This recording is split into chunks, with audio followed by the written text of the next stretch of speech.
Chapter 16. The next evening, the girls and Mr. Collins were invited to dinner at the home of their aunt, Mrs. Phillips. The girls were pleased to hear that Mr. Wickham and some of the officers had also been invited, and as a result, that they ignored Mr. Collins for most of the evening. Mr. Wickham sat next to Elizabeth, and their conversation soon turned to Mr. Darcy. "How long has Mr. Darcy been staying at Netherfield?" asked Mr. Wickham. "About a month," answered Elizabeth. "He is a man of very large property in Derbyshire, I understand." "Yes, it earns him £10,000 a year." "Nobody is better informed on that subject than myself. I have been connected with his family since we were children." Elizabeth looked surprised.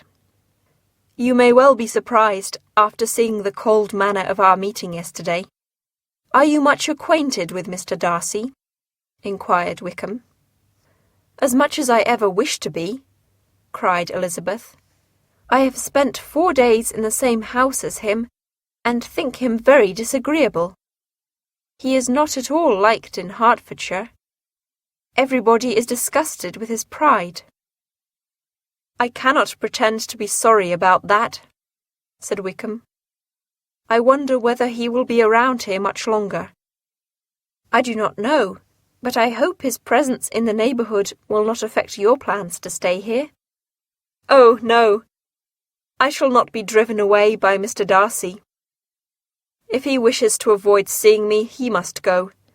It is he who should feel ashamed of his scandalous behaviour toward me. His father was one of the best men who ever breathed, the truest friend I ever had. He was my godfather, and intended to provide for me.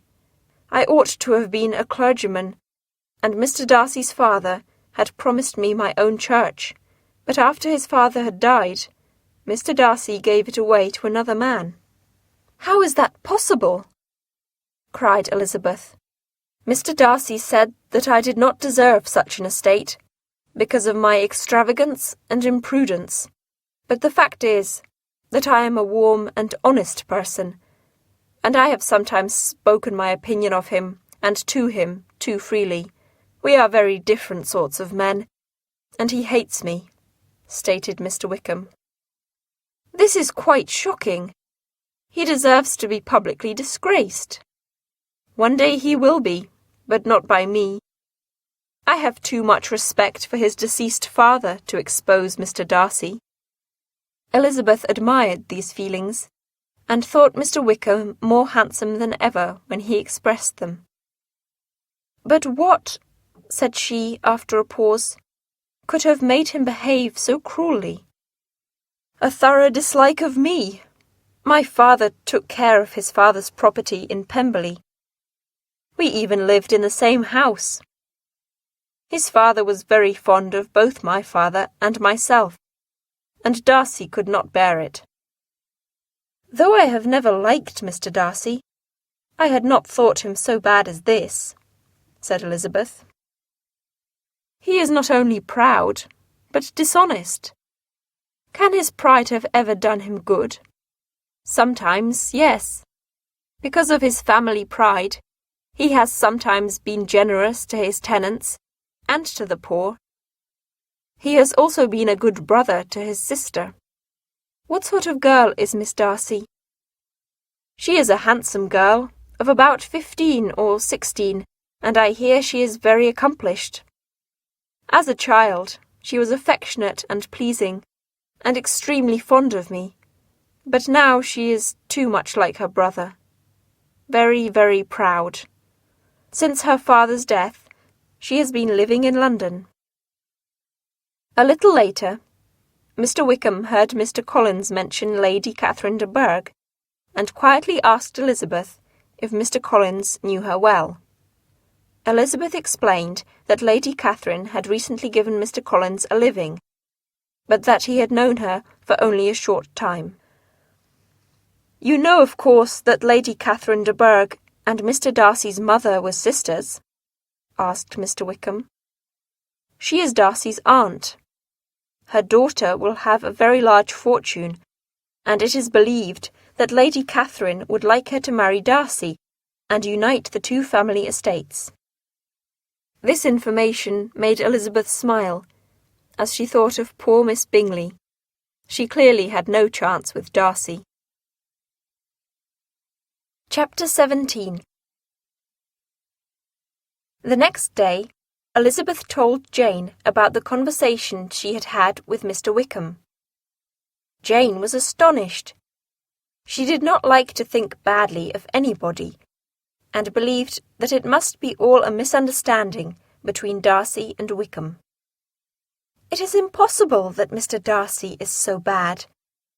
Surely Mr. Bingley could not be friends with such a man. I can more easily believe that Mr. Bingley is deceived than that Mr. Wickham is lying, replied Elizabeth. I do not know what to think, said Jane. Well, I know exactly what to think, retorted Elizabeth. Their conversation was then interrupted by the arrival of Mr. Bingley and his sisters, who had come to invite them to a ball at Netherfield. The ladies were delighted to see Jane, but cold towards the rest of her family, and soon left. Although Elizabeth did not often speak unnecessarily to Mr. Collins, she asked him if he would be attending the ball. She was a little surprised that, as a clergyman, he had accepted the invitation. I have no objection to dancing, and I would like to take this opportunity to ask you for the first 2 dances, replied Mr. Collins. Elizabeth was too polite to refuse, but felt depressed. She had wished to reserve those dances for Mr. Wickham, but worse than that, it now struck her that Mr. Collins had asked her to dance with him because he was considering her as a future wife. This was soon confirmed to her by her mother, who added that she thought the idea agreeable. However, Elizabeth chose to ignore the hint, hoping that Mr. Collins might never make the offer.